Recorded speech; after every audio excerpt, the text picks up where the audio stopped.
కీర్తనలు 33వ అధ్యాయం 1వ వచనం నుంచి 12వ వచనం వరకు. నీతిమంతులారా, యెహోవాను బట్టి ఆనందగానము చేయుడి. స్తుతి చేయుట యథార్థవంతులకు శోభస్కరము. సితారాతో యెహోవాను స్తుతించుడి. 10 తంతుల స్వరమండలముతో ఆయనను కీర్తించుడి. ఆయనను గూర్చి నూతన కీర్తన పాడుడి. ఉత్సాహధ్వనితో ఇంపుగా వాయించుడి. యెహోవా వాక్యము యథార్థమైనది.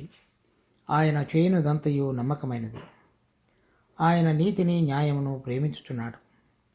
లోకము యెహోవా కృపతో నిండి ఉన్నది. యెహోవా వాక్కు చేత ఆకాశములు కలిగిన, ఆయన నోటి ఊపిరి చేత వాటి సర్వ సమూహము కలిగిన.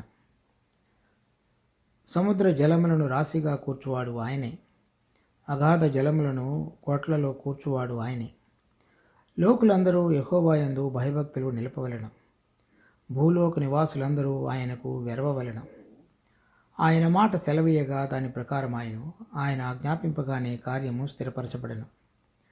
అన్యజనముల ఆలోచనలను యెహోవా వ్యర్థపరచును. జనముల యోచనలను ఆయన నిష్ఫలములుగా చేయును. యెహోవా ఆలోచన సదాకాలము నిలుచును. ఆయన సంకల్పములు తరతరములకు ఉండును. యెహోవా తమకు దేవుడుగా గల జనులు ధన్యులు. ఆయన తనకు స్వాస్థ్యముగా ఏర్పరచుకుని జనులు ధన్యులు. 32వ కీర్తనలో దావీదు తన అతిక్రమములు, పాపములు, దోషములు, కపటము వాటన్నిటినీ ఒప్పుకొని దేవుని చేత అతని పాపదోషమును పరిహరించబడిన తరువాత 10వ వచనంలో నా యెహోవా యందు నమ్మిక ఉంచువారని కృప ఆవరించుచున్నది అని 32వ కీర్తన 10వ వచనంలో చదువుతాం. అంటే ఒక వ్యక్తి ఏ విధంగా ప్రభువు చేత పాపాల విషయంలో క్షమాపణ పొంది ఉచితముగా నీతిమంతులుగా తీర్చబడిన తర్వాత మరలా తనకు కలిగిన పరిస్థితులన్నిటిలో కూడా తను చేసినటువంటి పొరపాట్లు, దేవునికి వ్యతిరేకంగా ఆలోచించిన హృదయం, వాటన్నిటినీ అంగీకరించి దేవునితో మరలా స్థిరపరచబడి ఆయన చేత నడిపించబడుతున్నటువంటి వాళ్ళు, అటువంటి వాడుగా ఈ 33వ కీర్తన కూడా దావీదు రాసి ఉండవచ్చు అని అనుకోవచ్చు. ఎందుకంటే ఇది ఒక 33 తర్వాత కంటిన్యూగా దానికి వరుసగా రాయబడినట్లుగా కనపడుతుంది. ఆ విధంగా దేవుని యొక్క కృప చేత ఆవరించబడినటువంటి 11వ వచనంలో కూడా నీతిమంతులారా యెహోవాను బట్టి ఉల్లసించుడి. అదే వరుస క్రమం మరలా 33వ అధ్యాయం 1వ వచనంలో కూడా చెప్తున్నాడు. నీతిమంతులారా యెహోవాను బట్టి ఆనందగానము చేయుడి. కనుక ఆ 32వ కీర్తనలో ఉన్నటువంటి మనిషి యొక్క హృదయం ఏదైతే ఉన్నదో ఆ విధంగా దేవుని చేత నడిపించబడి తనకు కలిగినటువంటి ప్రమాదాలు, తర్వాత ఆ విపరీతమైన పరిస్థితులన్నిటిలో కూడా విడుదల పొందిన దావీదు దేవుని చేత నీతిమంతుడిగా తీర్చబడి లేక దేవుని దృష్టిలో యోగ్యమైనది జరిగించుచు అతని యొక్క హృదయాన్ని దేవుని యొక్క హృదయంతో సరిచూసుకొని దేవుని యొక్క సంతోషంలో నింపబడిన తరువాత ఆత్మలో స్తుతించుట అనేటువంటి దాని గురించి అక్కడ 32:11లోను తర్వాత 33:1లోను అదే మాటను మరలా చెప్తున్నాడు. నీతిమంతులారా యెహోవాను బట్టి ఆనందగానము చేయుడి. కనుక మన జీవితంలో ఎప్పుడైనా రక్షణ పొందిన తర్వాత కూడా మనకు కలిగినటువంటి పరిస్థితులు బహిరంగంగా బాహ్యంగా కనబడేవి కానివ్వండి, మన అంతరంగంలో మన నూతనమైనటువంటిది మనకు తెలియపరచబడినటువంటి దాగి ఉన్నటువంటి దేవునికి వ్యతిరేకమైన స్వభావాన్ని అంతటిని కూడా బయటికి తీసుకుని వచ్చి మెల్లమెల్లగా వాటి యొక్క రుగ్మత నుంచి మనకు విడుదల కలుగు చేసి మరి దేవుడు కోరినటువంటి గుణములలో మనం జయం పొంది సరైన విధంగా జీవించుతున్నటువంటి అనుభవంలో ఉన్నటువంటి హృదయం యొక్క ఉల్లాసాన్ని గురించి దావీదు మాట్లాడుతున్నాడు.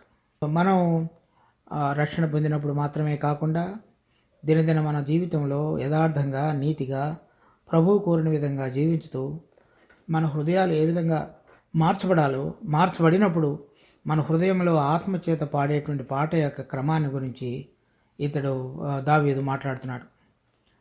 2వ వచనంలో కూడా సితారాతో యెహోవాను స్తుతించుడి. 10 తంతుల స్వరమండలముతో ఆయనను కీర్తించుడి. ఆయనను గూర్చి నూతన కీర్తన పాడుడి. అంటే ప్రతిసారి దేవుడు ఒక అద్భుతమైనటువంటి మార్పిడి కార్యాన్ని మన హృదయంలో జరిగించి పరిశుద్ధీకరణలో ముందుకు మెట్టుమెట్టుకి కొనసాగించుతూ తీసుకొస్తున్న కొలది మన హృదయంలో ఆయన పక్షంగా స్తుతి ఆరాధనలతో నిండేటువంటి పాటను గురించి మాట్లాడుతున్నాడు. అది ఇప్పుడు ఇవన్నీ కూడా ఈ 10 తంతుల స్వరమండలము, సితార, తర్వాత ఉత్సాహ ధ్వని, ఇవన్నీ కూడా యూదుల యొక్క ఆలయంలో వాడబడేటువంటి సంగీత వాయిద్యాలు. కానీ మన నూతన నిబంధనలో ఈ వాయిద్యాలతోటి సంగీతములతోటి ప్రభువును స్తుతించినటువంటి విధంగా దాఖలాలేమీ వాక్యంలో రాయబడలేదు. సో రాయబడినటువంటి ఒక 2 చోట్ల మత్తయి సువార్త 26వ అధ్యాయం 30వ వచనం, అంతటా వారు కీర్తన పాడి ఒలీవల కొండకు వెళ్ళిరి. పస్కా పండుగ సమయంలో వారు కూడి వచ్చినప్పుడు కీర్తనల గ్రంథం 113వ అధ్యాయం నుంచి 118వ అధ్యాయం వరకు వాళ్ళందరూ కూడా ఆ పాటలు, కీర్తనలు మందిరంలో పాడటం అనేటువంటిది ఆనవాయితీ. అటువంటి సందర్భంగా ఈ 118వ కీర్తన, అంటే ఆ కీర్తనలో ఉన్నటువంటి కొన్ని భాగాలు ఏవైతే ఉన్నాయో అవన్నీ కూడా పశువును వధించడానికి గుర్తుగా పలకబడినటువంటి మాటలు. ఆ కీర్తన ప్రభువు తన శిష్యులతో కూడా పాడి ఉండవచ్చు అని అనేక మంది యొక్క అభిప్రాయం. తర్వాత అక్కడ కూడా పాడినప్పుడు కూడా అక్కడ సంగీత వాయిద్యాలు ఏమీ ఉన్నట్లుగా కనిపించలేదు. తర్వాత పౌలు రాసినటువంటి పత్రికల్లో ఎఫెసీ పత్రిక 19వ వచనం, ఒకనికొకడు కీర్తనలతోనూ సంగీతములతోనూ ఆత్మ సంబంధమైన పాటలతోనూ హెచ్చరించుచు మీ హృదయములలో ప్రభువును గూర్చి పాడుచు కీర్తించుచు. ఇక్కడ కూడా అది మన హృదయం అనేటువంటి మార్పిడి ద్వారా ప్రభువుకి ఆరాధ్యంతో కూడినటువంటి వచ్చే భావనలతోటి పాడేటువంటి కీర్తనలే. కానీ మనం ఇప్పుడు సంఘాలలో పుస్తకంలో చూచి వాయిద్యాలతో ఆయనను ఆరాధించుట అనేటువంటి ఒక క్రమాన్ని అలవాటు చేసుకున్నటువంటిది మాత్రం కాదు. ఇక్కడ వ్యక్తిగతంగా వాళ్ళ జీవితాలలో ఏదైతే మనం 32, 33 అధ్యాయాల్లో కీర్తనల్లో దావీదు యొక్క అనుభవంగా ఉండడం చేత అతడు పాడాడో అటువంటి విధంగా ఎవరైనా వ్యక్తిగతంగా ప్రభువు చేత నడిపించబడి వాళ్ళ జీవితాల్లో చేసినటువంటి ప్రభు కార్యాలను బట్టి సంతోషంతో కీర్తనలు ఉల్లాసంతో పాడేటువంటి పాటలని అర్థం. తర్వాత కొలసీ పత్రిక 3వ అధ్యాయం 16వ వచనం, సంగీతములతోనూ కీర్తనలతోనూ ఆత్మ సంబంధమైన పద్యములతోనూ ఒకనికి ఒకడు బోధించుచు బుద్ధి చెప్పుచు కృపాసహితముగా మీ హృదయములలో దేవుని గూర్చి గానము చేయొచ్చు.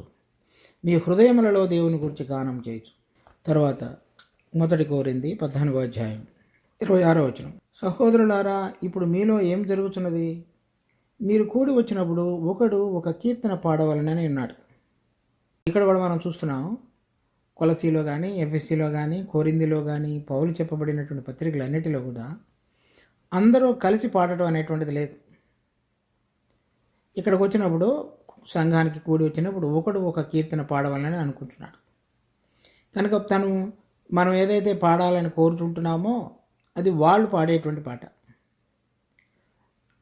కానీ ఇప్పుడు ఇక్కడ ఎవరు ఏ పాట పాడాలనేటువంటిది కూడా ఎవరు నిర్ణయించరు.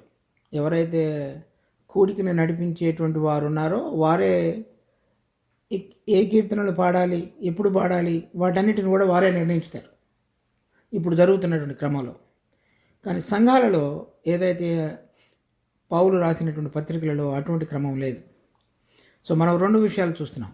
పాత నిబంధనలో యూదులకు ఏదైతే వాయిద్యాల చేత వాళ్ళకి దేవుని కీర్తించారని రాయబడినదో ఆ విధంగానూ లేదు. తర్వాత సామూహికంగా అందరూ కలిసి కీర్తనలు పాడటం అనేటువంటిది కూడా పత్రికల్లో లేదు. అయితే మన హృదయంలో ఏదైతే దేవుడు ఒక గొప్ప కార్యమును జరిగించుతూ వస్తున్నాడో ఆ పరిశుద్ధీకరణలో మనం మెట్టుమెట్టుకి ముందుకు వెళుతూ అనేకమైనటువంటి మార్పులు దేవుడు మన జీవితంలో పరలోక సంబంధమైనవి చేస్తూ నడిపించుతున్నాడో వాటిని చూచినప్పుడల్లా మన హృదయంలో చక్కటి ఆనందంతో దేవుని పక్షంగా మసలేటువంటి ఆనంద గీతమే ఆ ఉల్లాసంతో పాడేటువంటి పాట. అటువంటి అనుభవంతో కూడినది దేవునికి ఎంతో ఇష్టకరమైనది. తర్వాత కీర్తనలు 33వ అధ్యాయం 5వ వచనం, ఆయన నీతిని న్యాయమును ప్రేమించుచున్నాడు, లోకము యెహోవా కృపతో నిండి ఉన్నది. దేవుడు ఏ విధంగా దావీదును క్షమించి స్థిరపరిచి అతని జీవితంలో కావలసిన కార్యమును జరిగించి న్యాయపరంగా వ్యవహరించాడో, సో ఆ విధంగా చూపించేటువంటి దేవుడని దావీదు రుచి చూచాడు. అంటే దావీదు చేసినటువంటి తప్పును బట్టి అతనికి శిక్ష దొరికింది. తర్వాత అతడు ఏదైతే దేవుని ఎదుట మరలా పశ్చాత్తాపడి దేవుని సన్నిధికి వచ్చాడో దానిలో నుంచి దేవుని కృప ద్వారా విడుదల దొరికింది. దేవుడు మన పక్షంగా కూడా అదే విధంగా వ్యవహరించేవాడిగా ఉన్నాడు. అంతకు మునుపు అనేక మందిని చంపటం కానీ దోచుకునటం కానీ చేసిన దాన్ని బట్టి దేవుని యొక్క నీతిని న్యాయపరంగా దావీదు పక్షంగా అమాలేకుల చేతికి అప్పగించాడు. మరలా పశ్చాత్తాపడి అతడు మారు మనసు పొంది ప్రభు వైపు తిరిగినప్పుడు, మారు మనసు పొందడం అంటే పాప క్షమాపణ విషయం, చేసిన తప్పు విషయమై దేవుని సన్నిధికి వచ్చి తన పాపములు, అపరాధములు, దోషములు వీటన్నిటిని అంగీకరించినప్పుడు దేవుని కృప ద్వారా మరలా అతనికి విడుదల కలుగు చేశాడు అమాలేకీయుల చేతిలో నుంచి. సో అలా ఇప్పుడు మన అందరి విషయంలో కూడా దేవుడు జరిగించేవాడుగా ఉన్నాడు. కనుక మనం చేసినటువంటి దేవుడిని ఎరిగిన తరువాత మనం ఏదైతే పాపములు, తర్వాత ఆయనకు వ్యతిరేకంగా జరిగించినటువంటి అతిక్రమములు లేక దోషములు, వాటన్నిటి విషయంలో కూడా మరి తగినటువంటి విధంగా మనలో పరిశుద్ధీకరణ జరగగలగటానికి అవసరమైన కార్యమును జరిగించి వాటిని క్షమించి తిరిగి మన యొక్క సహవాసతను తండ్రితోటి, దేవునితోటి, ఆత్మతోటి స్థిరపరిచేవాడుగా ఉన్నాడు. దాని విషయమైన అవసరమైన కృపను మనకు అనుగ్రహించేటువంటి దేవుడుగా ఆయన ఉన్నాడు. కనుక ఎప్పుడైనా సరే విశ్వాసులంగా మనం ఉండి మనం చేసినటువంటి పొరపాట్లు దేవుడు క్షమించుతాడు, ఇంకా ఎటువంటి సమస్య ఉండదని అనుకుంటే అది మనం సంపూర్ణంగా సత్యాన్ని అర్థం చేసుకున్నట్లు కాదు. మనం ఎప్పుడైనా సరే దావీదు చేసినట్లుగా తప్పులు, పొరపాట్లు కనుక జరిగించి ఉన్నట్లయితే వాటిని మొట్టమొదటిగా పశ్చాత్తాపంతో దేవుని సన్నిధిలో అంగీకరించడం, వాటిని దేవుడు పరిహరించుతాడు, క్షమిస్తాడు. కానీ మనం ప్రభువుని ఎరిగిన తర్వాత చేసినటువంటి పాపాలన్నిటికీ మనలో పరిశుద్ధీకరణ కార్యం సంపూర్ణం చేయబడి ఆ పాపము అనేటువంటి స్వభావం మీద జయం పొందడానికి అవసరమైనటువంటి ఆ న్యాయం యొక్క క్రమశిక్షణ కార్యాన్ని కూడా దేవుడు విశ్వాసుల జీవితాల్లో జరిగించేవాడుగా ఉన్నాడు. ఆ రెండు విషయాలు మనం ప్రత్యేకంగా గుర్తెరగాలి, ఆ రెండింటిలో ఉన్నటువంటి తేడాన్ని. కనుక మన హృదయాలు ఆయన సారూప్యంలోనికి మార్చబడటానికి అవసరమైన పరిశుద్ధీకరణ కార్యములు సంపూర్ణమయ్యేటంత వరకు మనము ఆయనకి ఇష్టకరం కాని చేసినటువంటి కార్యములన్నిటిలో కూడా న్యాయపరంగా వ్యవహరించి దేవుని యొక్క నీతి కార్యములు మనలో జరుగునట్లుగా ఆయన జరిగించేటువంటి దేవుడు. 6వ వచనం, యెహోవా వాక్కు చేత ఆకాశములు కలిగినవు, ఆయన నోటి ఊపిరి చేత సర్వ సమూహము కలిగినవు. ఇప్పుడు ఆయన యొక్క సృష్టిని గురించి మాట్లాడుతున్నాడు. అంటే ఆ కృప కలిగినటువంటి దేవుడి యొక్క గొప్పతనాన్ని గురించి దావీదు కొన్ని విషయాలు చెప్తున్నాడు ఇక్కడ. ఏంటంటే యెహోవా వాక్కు చేత ఆకాశములు కలిగినవు. మనం మాట్లాడినప్పుడు చాలాసార్లు ఆ మాటల యొక్క ప్రభావం ఏమాత్రం కనిపించదు. అవన్నీ కూడా ఒక ఊపిరిలాగా ఉండి మరలా ఎందుకు పనికిరాని విధంగా అయిపోతాయి. మనం చాలాసార్లు చాలామందితో గంటల తరబడి రోజు ఇప్పుడు ఫోన్లు అవి వచ్చిన తర్వాత ఎంతో విషయాలు మాట్లాడుతూ ఉంటాం, కానీ వాటి యొక్క ప్రభావం ఏమీ కనిపించదు. కానీ దేవుడు ఒక్క మాట, ఇది కలుగును గాక అంటే కలిగింది. ఆకాశములు కానీ భూమి కానివ్వండి, దానిలో ఉన్నటువంటి సర్వ సమూహం కానివ్వండి, అన్నిటి కూడా. ఇక్కడ మొట్టమొదటిలో చెప్పబడినటువంటి వాక్యంలో యెహోవా వాక్కు చేత ఆకాశములు అనేది బహువచనం చెప్తున్నాడు. ఆకాశములు అంటే మనం చూస్తున్నటువంటి, మనకు కనబడుతున్నటువంటి నక్షత్రాకాశం, ఎక్కడైతే సూర్యుడు, చంద్రుడు, నక్షత్రాలు రాత్రిపూట అవన్నీ మనకు కనబడుతున్నాయో దానికంటే పైన ఇంకొకటి ఉన్నది. ఎక్కడ దేవుడు తన యొక్క ప్రభుత్వాన్ని, సింహాసనాన్ని ఉంచి సమస్తముని ఏలేటువంటి దాని యొక్క ప్రభుత్వానికి, అంటే ఆకాశంలోనూ భూమి మీద ప్రభుత్వం జరిగించేటువంటి ప్రభుత్వ ఆలయం లాంటిదని, ప్రభుత్వ కార్యాలయం లాంటిదని చెప్పుకోవచ్చు. దాని యొక్క ముఖ చిత్రాన్ని మనం యోబు పత్రిక 1వ అధ్యాయంలో చూడవచ్చు. సో ప్రభు ఉండేటువంటి స్థలం, దానికి పైన ఉండేటువంటి ఆకాశం, అది ఉన్నత స్థలాల్లో ఉన్నటువంటి మహోన్నతమైనటువంటి స్థలం, ఆయన ఉండేటువంటి నివసించేటువంటి స్థలం కనుక ఒకటి ఆయన నివసించేటువంటి మహోన్నతమైన స్థలం. దాని గురించి ఇర్మియా పత్రికలో ఉంది, చూద్దాం సార్. ఇర్మియా 17వ అధ్యాయం 12వ వచనం. ఉన్నత స్థలము నుండి మహిమగల సింహాసనము మొదట నుండి మా పరిశుద్ధాలయ స్థానము. దేవుడు ఉండేటువంటి సింహాసనము ఉండేటువంటి స్థలం పేరుది, మహిమగల సింహాసనం ఉండేటువంటి పరిశుద్ధాలయ స్థానం. రెండవ ఆకాశం యోబు 1వ అధ్యాయం 6వ వచనం. యెహోవా దూతలు యెహోవా సన్నిధిని నిలుచుటకై వచ్చిన దినం ఒకటి తటస్థించిన. అక్కడ దేవుడు సభను తీర్చేవాడుగా ఉన్నాడు. మొదటి ఆకాశం 17వ అధ్యాయం ఇర్మియా గ్రంథం 12వ వచనంలో చూచింది దేవుని యొక్క మహోన్నతమైనటువంటి మహిమా సింహాసనం ఉండేటువంటి స్థలం. ఇక్కడ దేవదూతలు తర్వాత సాతానులు కూడా ఆ స్థలంలో దేవుని ఎదుట కనబడగలిగేటువంటి విధంగా ఉన్నటువంటిది రెండవది. మనకు కనబడుతున్నటువంటిది మూడవది, లేకపోతే ఇది మొదటిది. ఆ రెండవది దేవుని దూతలందరూ కూడా దేవుని సన్నిధిలో కనబడుతూ వచ్చేటువంటి దేవుని సభను తీర్చేటువంటి స్థలం ఆకాశం. మూడవది ఉన్నతమైనటువంటి సింహాసనము, మహిమగల సింహాసనం ఉన్నటువంటి పరిశుద్ధాలయ స్థానం. దీని గురించి ఆకాశములో అని చెప్తున్నాడు దావీదు. అందుకని నువ్వు ఆకాశములు కలుగజేశావు. తర్వాత ఆయన నోటి ఊపిరి చేత వాటి సర్వ సమూహము కలిగిన, అంటే ఆకాశమే కాకుండా వాటిలో ఉన్నటువంటి సర్వ సమూహము కూడా ఆయన నోటి ఊపిరి చేత కలిగింది. కీర్తనలు 148వ అధ్యాయం 1వ వచనం. యెహోవాను స్తుతించుడి ఆకాశవాసులారా, యెహోవాను స్తుతించుడి. అంటే ఆకాశంలో ఉన్నటువంటి వారందరూ కూడా దేవదూతలు కానివ్వండి, ఆయన యొక్క ప్రభుత్వాన్ని నెరవేర్చేటువంటి ఆయన యొక్క అధికారం కింద ఉన్నటువంటి అనేక మంది కానివ్వండి, వారిని గురించి కూడా కొలసీ పత్రిక 1వ అధ్యాయంలో రాయబడినది. ప్రభుత్వములైనను, అధికారములైనను, సింహాసనములైనను అవన్నీ కూడా వరుసగా దేవుని యొక్క అధికారం కింద ఉండి ఆయన యొక్క ప్రభుత్వాన్ని నిర్వహించేటువంటి దూతలు. అవన్నీ కూడా ఆయన చేత సృష్టించబడ్డాయి వారందరూ కూడా. తర్వాత కీర్తన 148 మొదటి వచనం. ఉన్నత స్థలముల నివాసులారా ఆయనను స్తుతించుడి. తర్వాత 2వ వచనం. ఆయన దూతలారా మీరందరూ ఆయనను స్తుతించుడి. ఆయన సైన్యములారా మీరందరూ ఆయనను స్తుతించుడి. సూర్య చంద్రులారా ఆయనను స్తుతించుడి. కాంతిగల నక్షత్రములారా మీరందరూ ఆయనను స్తుతించుడి. పరమ ఆకాశములారా, అంటే ఇక్కడ కూడా మళ్ళీ బహువచనంలో చెప్తున్నాడు, ఆకాశము పైనున్న జలములారా ఆయనను స్తుతించుడి. ఇక్కడ మనం చూసినటువంటి ఆకాశవాసులు, ఉన్నత స్థల నివాసులు, ఆయన దూతలు, ఆయన సైన్యము. సో తర్వాత సూర్యుడు, చంద్రుడు, మనం ఇందాక చూసినటువంటి ఆకాశములలో ఉన్నటువంటి భేదాలలాగానే ఉన్నత స్థలాల్లో ఉండేటువంటి వారు వేరు, దూతలు వేరు, మరి ఆయనతో పాటుగా యుద్ధం చేయగలగటానికి ఉండేటువంటి సైన్యములు వేరు.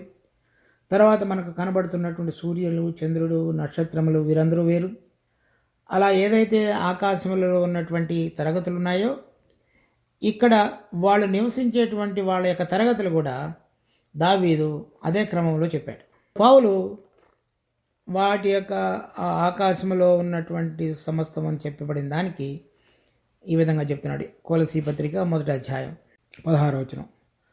ఏలయనగా ఆకాశమందున్నవి, భూమి అందున్నవి కానీ, దృశ్యమైనవి కానీ అదృశ్యమైనవి కానీ, అవి సింహాసనములైనను, ప్రభుత్వములైనను, ప్రధానులైనను, అధికారములైనను సర్వమును ఆయన యందు సృజింపబడెను. సర్వమును ఆయన ద్వారాను ఆయనను బట్టి సృజింపబడెను. ఇక్కడ ఆకాశములు, దానిలో ఉన్న సమస్తం అంటే అది అనమాట అర్థం. వాళ్ళందరూ కూడా ఆయనను, అవన్నీ కూడా ఆయన యొక్క నోటి ఊపిరి చేత కలిగినాయి అని చెప్తున్నాడు. మనం మాట్లాడినప్పుడు అది ఏమాత్రం కూడా దేనిని ప్రభావితం చేయజాలదు.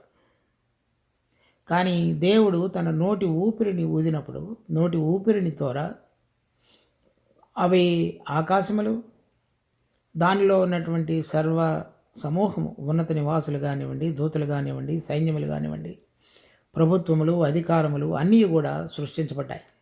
దానిని బట్టి దావీదు ఏం చెప్తున్నాడంటే ఎంత గొప్ప ప్రభావం కలిగినటువంటి దేవుడో మనం గమనించాలి అని చెప్తున్నాడు.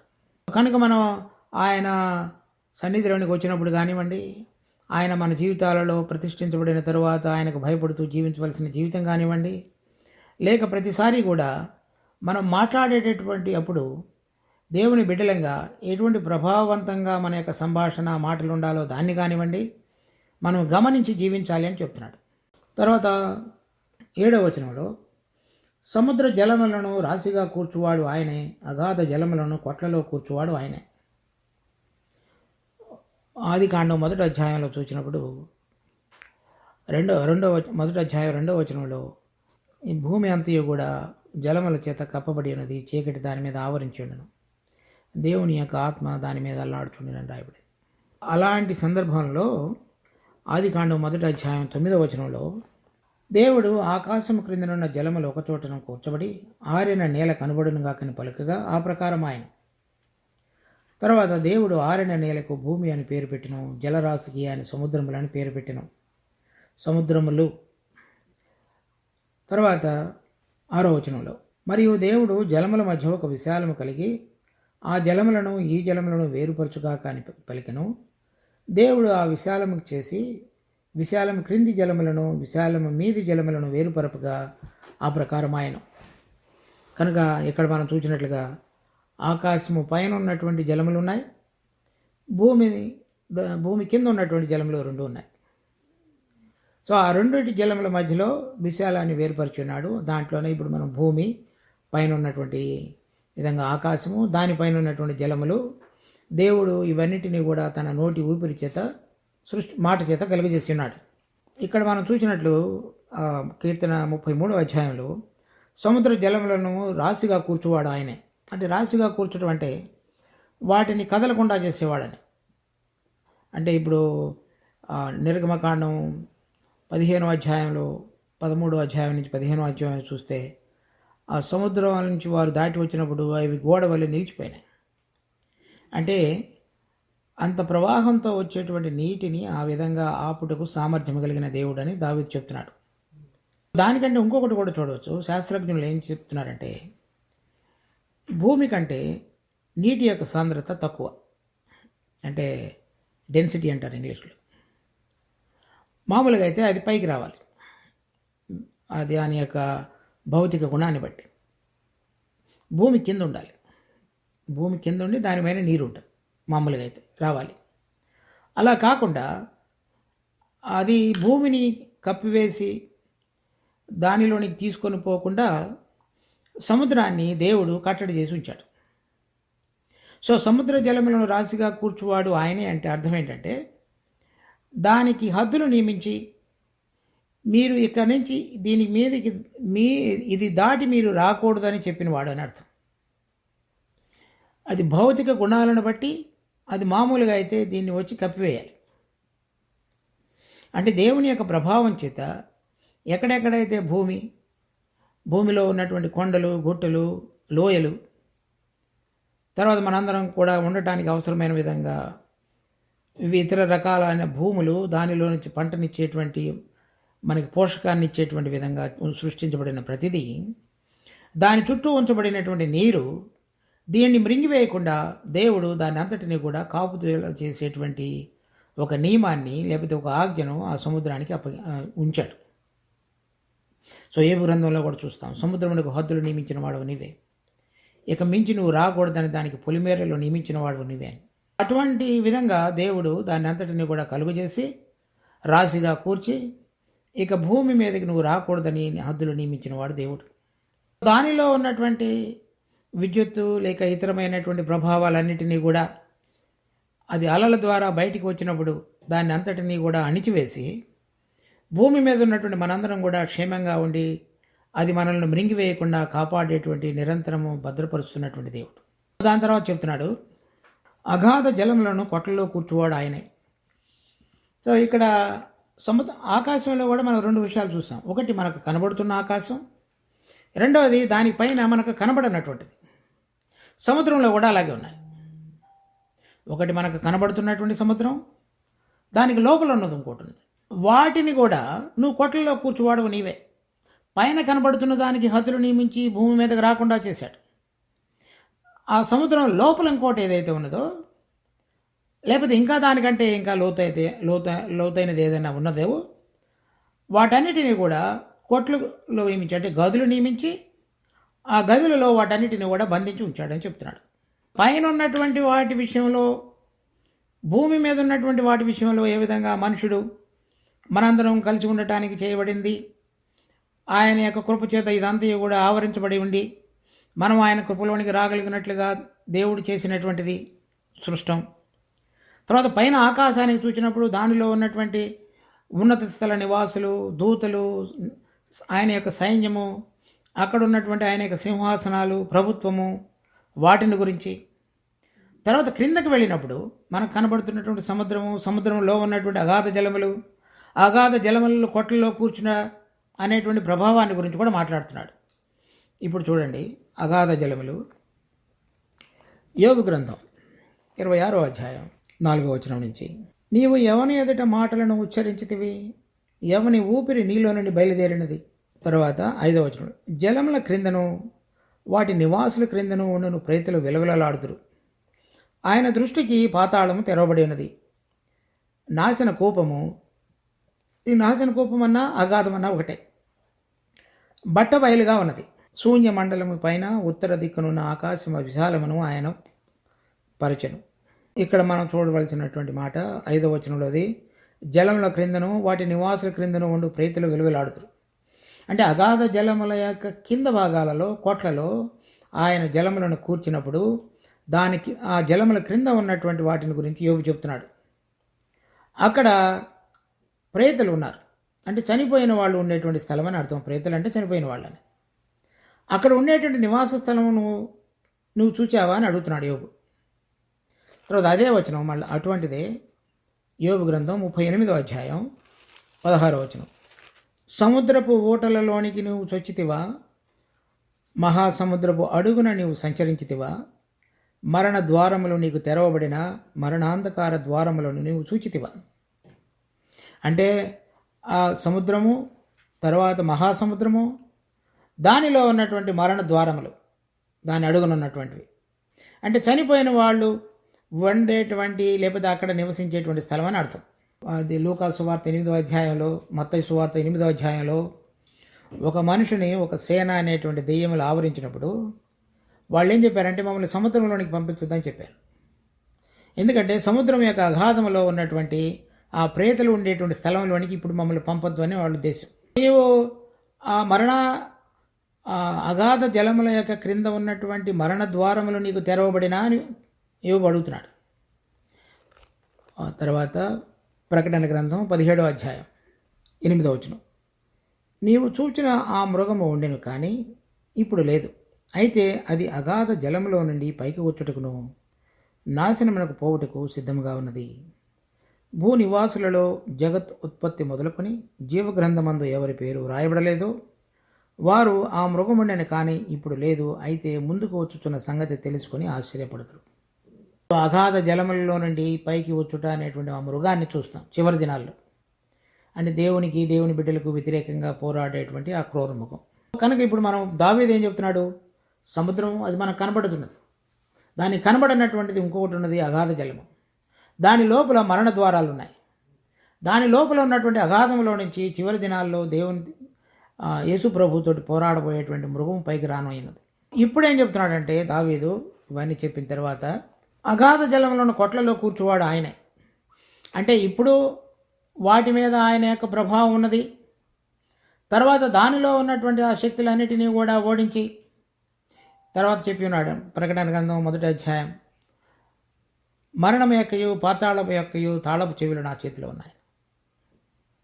అంటే వీటన్నిటి మీద ఆయన ఏ విధంగా సృష్టించాడో వాటి మీద ఆయన యొక్క ప్రభుత్వాన్ని కూడా నిర్వహించేటువంటి మహామహుడుగా ఆయన మన మధ్యలో మనకున్నాడు. సో దావీదు తను పాపక్షమాపణ అంత మాత్రమే కాకుండా తన హృదయంలో పరిశుద్ధీకరణ కార్యానికి దినదినము కొనసాగించబడేటువంటి కార్యమును రుచి చూచుచు ఆయన యొక్క ప్రభావాన్ని గుర్తెరిగిన వాడే ఏ విధంగా అటువంటి మహామహుని ఎదుట, ప్రభావశాలి అనేటువంటి దేవుని ఎదుట, సమస్తమును చేయుటకు సామర్థ్యం కలిగినటువంటి మహాదేవుని ఎదుట తన జీవితాన్ని ఎంత వినయంతో, తగ్గింపుతో, భయంతో ఆ రక్షణను కొనసాగించుతూ ఆయనకి ఇష్టకరంగా జీవించాలో చూసుకుంటున్నాడు. ఇంకొక చోట కూడా చెప్తాడు, కీర్తన 148వ అధ్యాయంలో 7వ వచనం, భూమి మీదనున్న మకరములారా అగాధ జలములారా యెహోవాను స్తుతించుడి. ఇక్కడ కీర్తన 33లో కూడా అగాధ జలములను కొట్టలో కూర్చోవాడు ఆయనే. ఇక్కడ అగాధ జలములారంటే నీరుని కాదు, దాని లోపల ఎవరెవరైతే ఉన్నారో వాళ్ళను కూడా మీరు సృష్టించండి. ఎట్లా పైన ఆకాశాన్ని గురించి ఏ విధంగా చెప్పాడో, ఉన్నత స్థలాల్లో ఉన్నత నివాసులు, దూతలు, సైన్యము, అగాధ జలముల్లో ఎవరెవరైతే ఉంటున్నారో వాళ్ళందరూ కూడా ఆయనను స్తుతించండి అని చెప్తున్నాడు.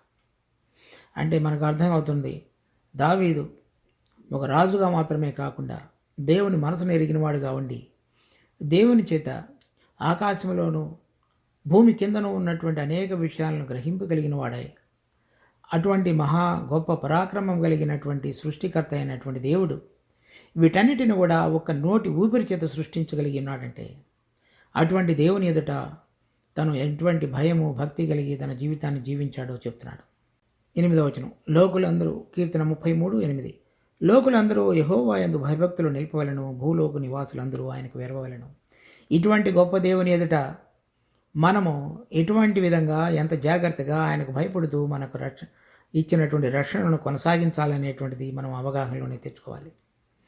మనము మనకు కలిగినటువంటి చదువు లేక వనరులు, డబ్బు, హోదా, వాటిని బట్టి మనం ఎంతగా ఉప్పొంగుతామో అది దేవుని యొక్క పరాక్రమాన్ని, ఆయన చేయగలిగినటువంటి సామర్థ్యాన్ని గుర్తెరిగినప్పుడు మనం అంతగా తగ్గింపులోనికి వచ్చి ఆయన ఎదుట భయపడుతూ మనం జీవించడం అనేటువంటిది అభ్యాసం చేసుకోవాలి. 9వ వచనం, ఆయన మాట సెలవీయగా దాని ప్రకారం ఆయన ఆజ్ఞాపింపగానే కార్యం స్థిరపరచబడిను. ఇవన్నీ కూడా ఆయన ఒక మాట ఇవ్వగానే అవన్నీ కూడా సృష్టించబడ్డాయి.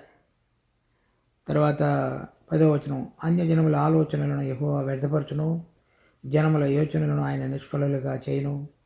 యెహోవా ఆలోచన సదాకాలము నిలుచును, ఆయన సంకల్పములు తరతరములను. ఇవన్నీ కూడా సృష్టించబడినప్పుడు మనుషులందరూ కూడా రకరకాలుగా ఆలోచిస్తున్నారు. ఈ ఆకాశం అనేటువంటిది కానీ, భూమి కానీ, తర్వాత సముద్రం కానీ, ఇవన్నిటిని గురించి శాస్త్రజ్ఞులకు వేరే తలంపులున్నాయి.